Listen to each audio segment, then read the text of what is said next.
দেখব হচ্ছে যে প্যান্থিয়ন দিয়ে কিভাবে ওয়েবসাইট তৈরি করা হয়। যেহেতু আমরা এর আগে গুগল ট্যাগ ম্যানেজারের সাথে পিক্সেলটা সেট আপ করেছি এবং সেক্ষেত্রে আমরা যে ওয়েবসাইটটা ইউজ করেছিলাম সেটি ছিল e commerce website Pantheon. So আমরা আজকে এটা স্ক্রিনশট আকারে দেখব। যেহেতু আমি কাজটা করেছি, সমস্ত কিছু স্ক্রিনশট দেওয়া আছে, আপনারা স্টেপ বাই স্টেপ ফলো করলেই আশা করি খুব ইজিলি করতে পারবেন। সো আমরা প্রথমে গুগলে এসে pantheon.io দিয়ে সার্চ করব, এরপরে ওয়েবসাইটটা আসবে, আমরা এখানে ক্লিক করব। ক্লিক করার পর আমরা অল অ্যাকসেপ্ট অল কুকিজ দিয়ে দিব। এরপর এখানে যে লোগোটা দেখবেন প্রোফাইলের মতো, এখানে ক্লিক করবেন। ক্লিক করার পর ক্রিয়েট ফ্রি অ্যাকাউন্ট এখানে অপশনটা পাবেন, ক্লিক করবেন। এরপর আমার গুগল অ্যাকাউন্ট দিয়ে আমি করবো, অথবা আপনি অন্য অ্যাকাউন্ট দিয়েও করতে পারেন। আমি আমার জিমেল যে গুগল অ্যাকাউন্ট আছে আমি সেটিতে ক্লিক করেছি, করার পর কন্টিনিউ দিয়েছি। কন্টিনিউ দেওয়ার পর এখানে যে ইনফরমেশনগুলো, ওই জিমেলটা চলে আসছে এবং আমার first name last name Bangladesh দিয়ে এগুলো দুটাতে টিক চিহ্ন দেবেন এবং এখানে কন্টিনিউ দিবেন। এটা কন্টিনিউ দেওয়ার পর এখানে ক্রিয়েট নিউজ সাইটে আসবেন। আসার পর এখানে ওয়ার্ডপ্রেস অপশন পাবেন, এখানে ক্লিক করবেন।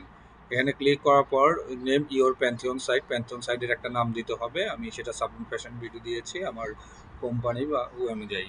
এবং এখানে choose reason for the site, আমি এটা ইউনাইটেড স্টেটসের জন্য তৈরি করেছি, ওই সাইটটা দিয়েছি এবং এটা কন্টিনিউ দিলাম।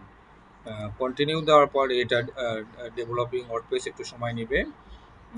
সময় নেওয়ার পর আপনারা এটা কমপ্লিট হওয়ার পরে এই সাইটটা পাবেন যে visit your Pantheon site dashboard. আপনি এখানে ক্লিক করবেন, ড্যাশবোর্ডে নিয়ে যাবে। এই যে ড্যাশবোর্ডে চলে আসলাম আমরা, এবং এখানে ক্লিক করার পর আমরা এখানে একটা কান্ট্রি বা ল্যাঙ্গুয়েজের সিলেক্ট করার অপশন পাবো। আমরা এখানে ইংলিশ ইউনাইটেড স্টেটস দিয়ে কন্টিনিউ করে দিব। কন্টিনিউ দেওয়ার পর এরপর ওয়েলকাম আসছে, ইনফরমেশন নিডেড বলছে। সাইট টাইটেল, অর্থাৎ আপনি যখন এই ওই ভিজিট পেজ করবেন অর্থাৎ ল্যান্ড পেজে যাবেন, সেই সাইটটা এখানে দিতে হবে। আমি সাইটের নামটা দিয়েছি, এরপর ইউজার নেম দিয়েছি, পাসওয়ার্ড দিয়েছি। পাসওয়ার্ড দেওয়ার পর ওই যে ইমেলটা দিয়ে খুলেছি সেটা দিয়েছি এবং ইনস্টল ওয়ার্ডপ্রেসে এসে আমি এবার ক্লিক করবো এই ইনফরমেশনগুলো দেওয়ার পরে। ক্লিক করার পর লগ ইন অপশন আসবে, লগ ইন করবো। লগ ইন করার পর আমি ড্যাশবোর্ডে চলে আসব। ড্যাশবোর্ডে এসে এখান থেকে হচ্ছে আমরা একটা থিম নামাবো। সো থিম নামানোর জন্য অ্যাপিয়ারেন্স অপশনে আসবেন, এসে থিমে ক্লিক করবেন। থিমে ক্লিক করার পর উপরে অ্যাড থিম থাকবে, অ্যাড থিমে ক্লিক করার পর এখান থেকে একটা চুজ করতে হবে যেটা ফ্রিতে করা যায়। যেমন আমরা অ্যাস্ট্রা দিয়ে STRA লেখা আছে দেখবেন, এই অ্যাস্ট্রার উপরে ক্লিক করব। ক্লিক করার পর ইনস্টল করার অপশন পাবো, ইনস্টল করব এবং অ্যাক্টিভ করার অপশন আসবে, অ্যাক্টিভ করে ফেলবো। অ্যাক্টিভ করার পরে let's get started with starter template, এটা আমরা ক্লিক করব। ক্লিক করার পর এই অপশনটা এর আগে যে আমরা ইনফিনিটি ফ্রি ওয়েবসাইট করেছিলাম সেখানেও ছিল, এইভাবে বিল্ড উইথ টেমপ্লেটস, এটা সেম সিস্টেম। এরপর এলিমিনেটরে ক্লিক করব। এলিমিনেটরে ক্লিক করার পর আমরা এখানে কন্টিনিউ দিয়ে চলে গিয়েছিলাম। যেহেতু আমরা ই কমার্স ওয়েবসাইট নিয়ে কাজ করবো না, আমাদের কাজ হচ্ছে ডিজিটাল মার্কেটিং, এবং আমরা এই ওয়েবসাইটটা তৈরি করছি কারণ আমাদের উদ্দেশ্যই হচ্ছে যে এটার সাথে আমরা পিক্সেলটা কিভাবে গুগল ট্যাগ ম্যানেজারের মাধ্যমে সেট করব সেটা প্র্যাকটিস পারপাজে আমাদের এই ওয়েবসাইটটা করা। সো আমাদের এডিটগুলো না করলে হবে। তারপর এডিট করতে চাইলে এখানে আপলোড ফাইল হেয়ার, অর্থাৎ আপনি যদি কোনো আপনার লোগো করতে চান আপলোড, এই যে করবেন এইভাবে, ফোল্ডারে আসলে ওপেন করে দিলে এরপর আপনি এখান থেকে টাইটেল ক্যাপশন এগুলো সব চেঞ্জ করতে পারবেন। এবং এখানে এটা মার্ক করলে এভাবে চলে আসবে, সিলেক্ট করার পর এভাবে চলে আসবে। দেন এই যে এখানে লোগো তো চলে আসলো। হ্যাঁ, এটা কম বেশি করতে পারবেন, লেখা কম বেশি করতে পারবেন, কালার চেঞ্জ করতে পারবেন, অর্থাৎ সাইডে লোগো আনার জন্য। এরপর কন্টিনিউ দিবেন।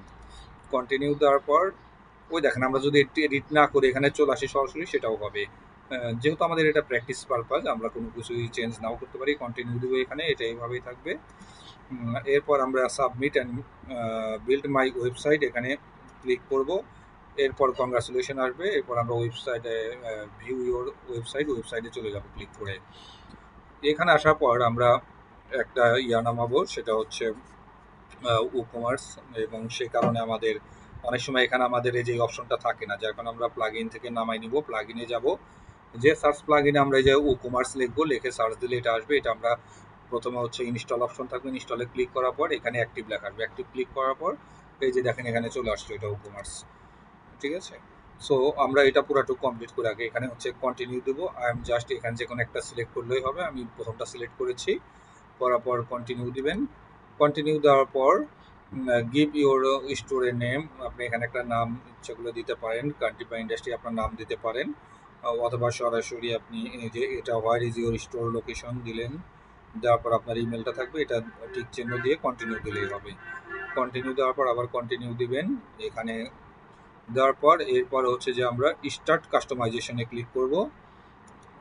স্টার্ট, এরপর গো টু দ্য কাস্টমাইজেশন। এরপর আমরা কি করব যে সাইডে ভিজিবিলিটি, অর্থাৎ আমরা এটাকে লাইভ করব, অর্থাৎ এখানে আমাদের এটা ভিজিবল করতে হবে, লাইভে নিয়ে আসবো আমরা। সেটার জন্য আমরা কি করব, এখন আমরা হচ্ছে যেটা করছি যে ওখান থেকে বের হয়ে এসেও করতে পারেন ই-কমার্স, অথবা স্টেপ পেলে আপনি সাইড ভিজিবিলিটিতে চলে যাবেন। এই যে এখানে কিন্তু ই-কমার্সে ক্লিক করেন, ঠিক আছে, এখানে সাইড ভিজিবিলিটি যাওয়ার পর আপনি সেট আপ মাই স্টোরে ক্লিক করবেন। করার পর এই যে এখানে দেখেন কামিং সুন, অথবা এটা যদি আপনি কামিং সুনে রাখতে চান যে নেক্সট টাইম আসবে, অথবা লাইভ করে দিতে চাইলে লাইভ করে দিতে পারবেন, দিয়ে সেভ চেঞ্জ দিয়ে দিবেন, এটা হয়ে যাবে। এরপরে দেখবেন যে এখানে লাইভ লেখা আসবে, এখন কিন্তু লাইভ লেখা নাই। যখন সেভ চেঞ্জ দিব, এই দেখেন এই যে আমাদের এখানে মাই ব্লগের পাশে লাইভ চলে আসছে। ওকে, সো এটা আমাদের প্রোডাক্টগুলি বা সব কিছু লাইভ হয়ে যাবে। এরপর আমরা কি করব, এরপর হচ্ছে যে আমরা আবার অ্যাপিয়ারেন্সে যাব, যা একটা টেমপ্লেট নামাবো, স্টার্টার টেমপ্লেট। অর্থাৎ স্টার্টার টেমপ্লেট কেন নামানো হয়, প্রোডাক্টগুলো নিয়ে আসার জন্য, ঠিক আছে। সো আমরা প্রথমে নামিয়েছিলাম কিন্তু থিম, এর আগেরটা অ্যাপিয়ারেন্স থেকে এই যে থিমটা নামিয়েছিলাম, এখন নামাবো হচ্ছে আমরা স্টার্টার টেমপ্লেট। স্টার্টার টেমপ্লেট নামানোর জন্য সেম ওয়েতে আবার বিল্ড উইথ টেমপ্লেটস, যাওয়ার পরে এলিমিনেটর। এলিমিনেটরে যাওয়ার পরে এখানে আমরা ই-কমার্স দিয়ে এখানে অনলাইন শপ এবং ক্লথিং স্টোর এগুলো সিলেক্ট করে দিয়ে নেক্সট অপশনে চলে যাবেন। যাওয়ার পর এই দেখেন এডিট উইথ এলিমিনেটর, উপরে আমাদের এই অপশনটা চলে আসবে। আমরা এখান থেকেও এই যে running offers for hot summer 20% of, এটা কিন্তু আমি এডিট করেছি। হ্যাঁ, সো আপনারা এখান থেকে এরকম লেখাগুলো এডিট করে ফেলতে পারবেন। এবং আমরা সামান্য কিছু আপনাদেরকে দেখাই দিই যে কীভাবে, যেমন এখান থেকে আপনি একের পর এক অপশনগুলোতে ক্লিক করবেন এবং যে অপশনগুলো আপনি পাবেন সেগুলো ইচ্ছাগুলো এডিট করতে পারেন। যেমন অ্যাড ইওর লোগোটা যদি আপনি চেঞ্জ করতে চান, এখানে দিলে লোগোটা চলে আসবে সাইড দিয়ে। আমরা দেখাই দিচ্ছি, এই যে সিলেক্ট ফাইলে অপশন আসবে, এরপর এই যে দেখেন এখানে কিন্তু চলে আসছে লোগোটা। এরপর আপনি মাই ওয়ার্ডপ্রেস ব্লগ লোগো এটা, হ্যাঁ, এরপর আপনি এখানে সেভ চেঞ্জ দিলে সেভ চেঞ্জ হয়ে যাবে। সো এরপরে যদি আমরা মনে করি যে আমরা প্রোডাক্ট অ্যাড করব, মানে স্পেসিফিক আমাদের নতুন প্রোডাক্ট, আমরা তো এখানে থিমের সাথে আমরা যে প্রোডাক্টটা নামালাম সেটা তো আসলোই, ওগুলো যেগুলো দেওয়া ছিল সেগুলো চলে আসবে, কিন্তু আমরা চাচ্ছি যে আমরা আমাদের প্রোডাক্ট অ্যাড করব। তখন এখানে এসে ই-কমার্সের নিচে যে প্রোডাক্ট পাবেন, প্রোডাক্টে এসে অ্যাড নিউ প্রোডাক্টে যাবেন। যাওয়ার পর এখানে আপনি নাম দিলেন, এরকমই অপশন আসবে। এই যে উপরে এই দেখেন ফেস বেল্ট, এখানে লিখলেন আমার প্রোডাক্ট হচ্ছে ফেস বেল্ট। এখান থেকে আপনি মিডিয়াতে যেতে পারবেন, এখানে আগে ডিসক্রিপশনটা ইচ্ছাগুলো লিখে নিতে পারেন, বা এটা পরে এডিটও করতে পারবেন। এখান থেকে হচ্ছে আমি প্রোডাক্টের ছবিটা আনবো ক্লিক করে। সো আমি নিয়ে আসি এটা ক্লিক করে, এই যে আমি যখন আমার গ্যালারিতে গেলাম, যাওয়ার পর আমি এটা নিয়ে আসলাম সিলেক্ট করে, এই যে এখানে সিলেক্ট হলো দেখেন। এবং সিলেক্ট করার সময় এখানে কিছু অপশন দিবে আপনাকে, আপনি এগুলো এখান থেকেও লিখে ফেলতে পারেন। আপনার টাইটেল যদি 14 নাম্বারে থাকে 14 নাম্বারে থাকবে, অথবা আপনার টাইটেল লিখতেও পারেন, ক্যাপশনে দিতে পারেন যে আমি 30% ডিসকাউন্ট, আপনি ডিসক্রিপশনটা এখানে দিতে পারেন। এবং আলটিমেটলি এখান থেকে এডিটও করা যাবে, ডিলিটও করা যাবে। সো আমি এইভাবে এগুলো দিয়ে আমি ইনসার্ট ইনটু প্রোডাক্ট দিয়ে দিলাম। ইনসার্ট ইনটু প্রোডাক্ট যখন দিলাম, এই দেখেন এখানে চলে আসছে, এখানে কিন্তু ডিটেলস লেখাটা ছিল, কিন্তু আমি যেহেতু নিচে আর একটা অপশন পাবো, যার কারণে আমি ওগুলো ডিলিট করে দিয়ে এখানে শুধুমাত্র আমি হেডিংসটা রাখছি। এবং এই যে 30% discount on face belt side দিয়ে লিখেছিলাম আগে এই সাইডে, ওটা কিন্তু এখানে চলে আসছে। এবং এখানে নিচে আসার পর আমরা রেগুলার প্রাইস, এবং যেহেতু 30% ডিসকাউন্ট দিয়ে আমার 315 হয়, আমি সেই প্রাইসটা এখানে দিয়েছি। ওকে, দেওয়ার পর দেখেন এই যে এই প্রাইস কিন্তু এইখানে আছে, হ্যাঁ, ওইটারই নিচে অপশন ছিল এইটা। এখানে এসেও আপনি আবার ওই প্রোডাক্টের ইমেজটা সেট করতে পারবেন এই গ্যালারিতে যে, এবং আমি ডিটেলসের ডিসক্রিপশনটা বা 2 লাইনের মধ্যে আমি এটা নিয়ে আসছি আবার এখানে নিয়ে এসে আমি করলাম কি, ওই যে আবার ওখানে ক্লিক করার পর আমরা চলে গেলাম গ্যালারিতে। যাওয়ার পর ইনসার্ট ইনটু প্রোডাক্ট এখানে দিলাম। এগুলো আপনি এইভাবেই রাখতে পারেন, ডিসক্রিপশন, অথবা একটু চেঞ্জও করে দিতে পারেন, যেহেতু আমার সেম প্রোডাক্ট আমি একই রেখেছি। সো এই যে দেখেন এখানে চলে আসবে, এবং আলটিমেটলি এই ইমেজের নিচে আপনার ওই ডিসকাউন্টটা লেখা আছে, এবং এই যে ডিসক্রিপশনটা আমি উপরে দিয়ে দিলাম। আপনি যেভাবে সেট করেন, যেটা দেখতে আপনার কাছে ভালো লাগে, আপনি ওইভাবে এখান থেকে করতে পারবেন। এটা করার পর এই দেখেন আমি আর একটু বড় করে দেখাচ্ছি, এটা এখানে যে 30% ডিসকাউন্ট অন ফেস বেল্ট এইভাবে কিন্তু চলে আসছে। আর আমি ইমেজটা কোথায় থেকে নিয়ে আসছি, যে অ্যাড মিডিয়াতে যে আপনার সমস্ত কাজ কমপ্লিট হলে এরপর আপনি পাবলিশ করে দিবেন।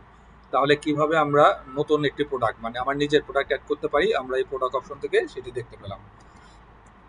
এবং দেখেন ওখানে যাওয়ার পরে ওখানে যে বিভিন্ন সাইটগুলো ছিল, এই যে আমি এই সাইডে ঢোকার পরে ওখানে যে লেডিস আইটেম, ওই লেডিস আইটেম আপনার 2-3টা যে অপশন থাকবে ওখানে যা খুঁজবেন নর্মালি লাস্টে চলে যায় লেডিস আইটেমের, এসে আপনার এরকম থাকবে প্রথমে, ওইটার উপরে ক্লিক করবেন, ক্লিক করলে আপনারটা ডিটেলস শো করবে। এই দেখেন আমি যে রেগুলার প্রাইস দিয়েছে এটা, এবং আমার যে ডিসক্রিপশন উপরে চলে আসছে 30% ডিসকাউন্ট, এবং 30% ডিসকাউন্ট দিয়ে এটা, এবং এটা আমি ইচ্ছা করলে এখানে অ্যাড টু কার্ডও করতে পারবো, এবং free shipping plus free shipping চলে আসছে।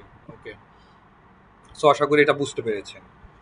এখন আমরা নেক্সটে যাচ্ছি। আরেকটা বিষয় হচ্ছে যে আপনি অর্ডার রিসিপ্ট পর্যন্ত তখনই যেতে পারবেন যদি আপনি পেমেন্ট মেথডটা এখান থেকে অন করেন। সো এই ই কমার্স ওয়েবসাইটে অবশ্যই আপনাকে এই পেমেন্ট মেথডটা অন করে নিতে হবে। সো আপনি এখানে আসার পরে পেমেন্টে ক্লিক করবেন, আসার পরে এইভাবে নিচের দিকে আসলে টেক অফলাইন পেমেন্ট এখানে ক্লিক করবেন। ক্লিক করার পর ক্যাশ অন ডেলিভারি এটা ইনেবল করে দিতে হবে। ইনেবল করে দিলে এরপর আপনি step by step add to কার্ডের পরে আপনার চেক আউট এইভাবে যাওয়ার পরে যখন পারচেস করবেন তখন সেটি আপনাকে রিপোর্টেও দেখাবে। সো আশা করি বুঝতে পেরেছেন। সো আমাদের ভিডিও এটুকু ছিল। আর এই প্যান্থিয়ন দিয়ে আমরা কী কী কাজগুলো মূলত করব, যে Facebook pixel plus conversion API অর্থাৎ সার্ভার সাইডটা ট্র্যাকিং করতে পারবো, গুগল অ্যানালাইটিক্স 4 অর্থাৎ GA4 বলে আমরা এটা সংক্ষেপে, এটা ইনহান্সড ই কমার্স। আর এটা কি LinkedIn insight tag GTM server, এটা সার্ভার কন্টেনার হোস্টিং পাওয়া যায়, commerce purchase value plus JSOM JSON layer tracking, আর গুগল অ্যাডস ইনহান্সড কনভার্সন, অর্থাৎ প্যান্থিয়ন নিয়ে আমরা এই কাজগুলো করতে পারবো। সো ধন্যবাদ, ভালো লাগলে আমাদের সাথেই থাকুন। আল্লাহ হাফেজ।